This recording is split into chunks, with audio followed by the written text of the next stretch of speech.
Hey MTG fans, it is Deck Tech Tuesday, and this week I am showcasing a little brew that I've made, throwing back for a deck that I made a while ago, and it was featured in a versus match, and I've revamped it. It is a mono blue Eldrazi.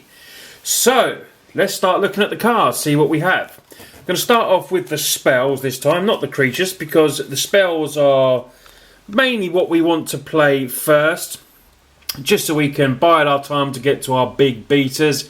A couple of early, turn 4 drops, but we'll get to the spells first.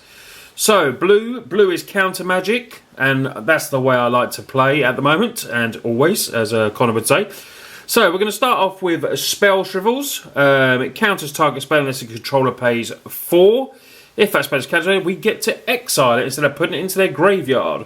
So, we're going to run 3 of them. Another counter spell that puts it in exile as well is Void Shatter. Counter target spell. If that spell is countered this way, you get to exile. It does cost double blue and 1. So we're going to get, a few cards in exile to help us out later with some of our creatures like Blight Herder, and then some of our other removal that you'll see in a second. The next counter spell, Clash of Wills. You counter target spell unless the controller pays X. So it's blue and an X, and you just counter that spell unless they pay what you want. So, now, on to the card drawing. This is going to help us find and dig for what we want. Anticipate, great card, Anticipate. 1 on the blue, you look at the top 3 cards of your library, you put 1 of them in your hand, and the rest on the bottom of your library. So that will help us search. We're going to run 4 of them. One of my favourite cards from Shadows over Innistrad, Engulf the Shore. We do run, I think it's 13 islands, so Engulf the Shore, can be pretty good. It's going to hit most of the creatures, good in the early game if you're playing, lots of weenie creatures, maybe like the human decks, if they're not, bolstered up by always watching too much. We can reset the board with Engulf the Shore and make them play them all again. So, as I said, Titan's Presence is one of our removal cards. You get to exile target creature if its power is less than or equal to the reveal card's power.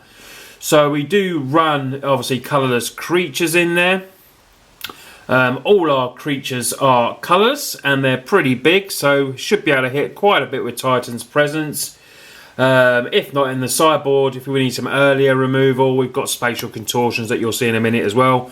But we're going to run 3 of them. So let's get to the creatures, and the one walker that we run is Jace. Jace, Unraveler of Secrets, cost 5. I'm really liking this card since playing with it. +1 is scry 1, then draw a card. It goes to loyalty 6 after the +1 straight away. -2, you get to return a target creature to its owner's hand. And the -8, whenever an opponent casts his first spell each turn, you get to counter that spell. So hopefully we can get we've got a couple of them in there, so we can get Jace out and protect it a little bit. On to our lowest cost creature, which is Thought Not Seer. Great card, 4/4 for 3 and a colourless. When it enters the battlefield, the opponent reveals his hand, you choose a non-land card from it and exile that card. So we get another card in exile. When Thought Not Seer leaves the battlefield, your target opponent does draw a card. But hey, it's it's just a great card, Thought Not Seer. You want to put it in like a control blue colourless deck. Blight Herder. So Blight Herder is a 4/5 for 5. When you cast it, you may put 2 cards your opponents own from exile into owner's graveyards. Then it helps us ramp as well. It puts us 3 1/1 colourless Scions on, and they have sacrifice, add 1 mana. So as you can see, we've got a lot of ways to exile cards, and hopefully these will be coming down and giving us the Scion Dorks. And then we're going to run a couple of Oblivion Sower. When you cast Sower, target opponent exits the top 4 cards of his or her library. You may put any number of land cards. So it helps us ramp out even more, potentially, to our big beaters.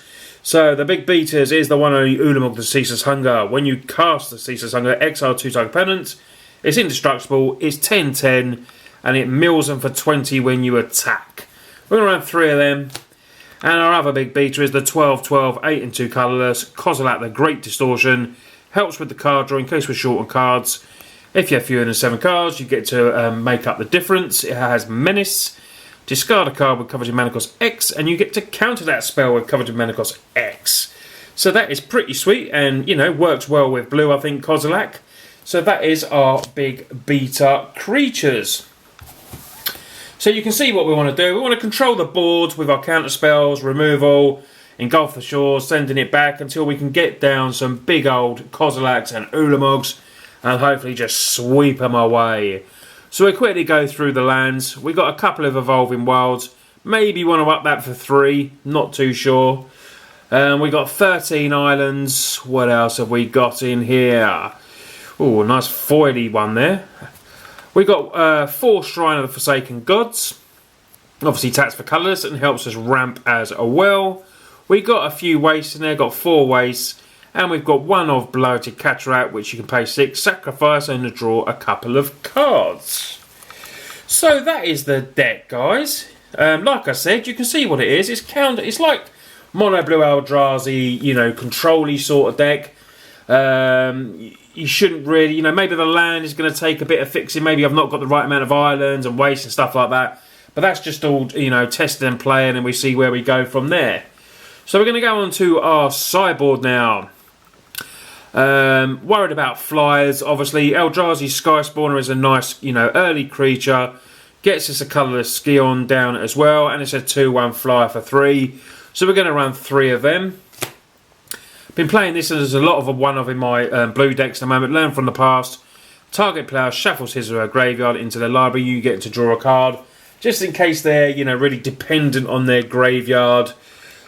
Seasons past, stuff like that. Horrible Ori, couple of them. Counter-target spell, cover them cost 4 or less. So obviously that's situational as well. Invasive Surgery, costs 1. Counter-target sorcery spell. If there are 4 or more card types on cards in your graveyard, you get to counter that spell for any number of cards with the same name as that spell, and you get to search them basically and exile them. So Invasive Surgery was a good new card from Shadows over Innistrad. I have 1 of a Sphinx of the Final Word. Can't be countered. Flying Hexproof, 5/5, big flyer, does cost 7. But the instant source spells you control then can't be countered. And then just a couple more little counter spells. We've got Negate. And like I said, in case we want some early removal, we can bring in Spatial Contortions. +3, -3. Going to hit those early creatures. Going to hit those Jaces. You know, people drop a turn 2 Jace. You want to be bringing these in, just it kills them straight out. And that is a very nice card, the Spatial Contortion. Very, you know, it may even make the main deck, to be honest. It nearly did, but I took it in the sideboard at the last minute. But let me know what you think, whether you think it should be main board or sideboard. You know, maybe we should take out the Titan's Presence and maybe bring that in. But, it's, you know, it's personal choice, really. So anyway, guys, this is the deck. This is a mono blue Eldrazi. I hope you like this deck. It looks like it'd be fun to play. You know, what's not fun about smashing in with a 12/12 or milling and hitting with a 10/10, to be honest? You know, taking someone's lands, that's always nice as well. Not for your opponent, but it is for us. Yeah, let me know what you think, guys. I'm really excited to play this. I'm hoping next time either Connor, Greg or one of the boys come up, I'll be able to put this on a versus match. Just so we can test it out, maybe give it a go against... Connor's got a new deck. Can't remember what it is really. I think it's like a black-white. It's something like that. Anyway, I can't remember, but I won't spoil it. You know, he's got a nice new deck, and we will play it against some of mine as usual. Anyway, guys, this has been Deck Tech Tuesday.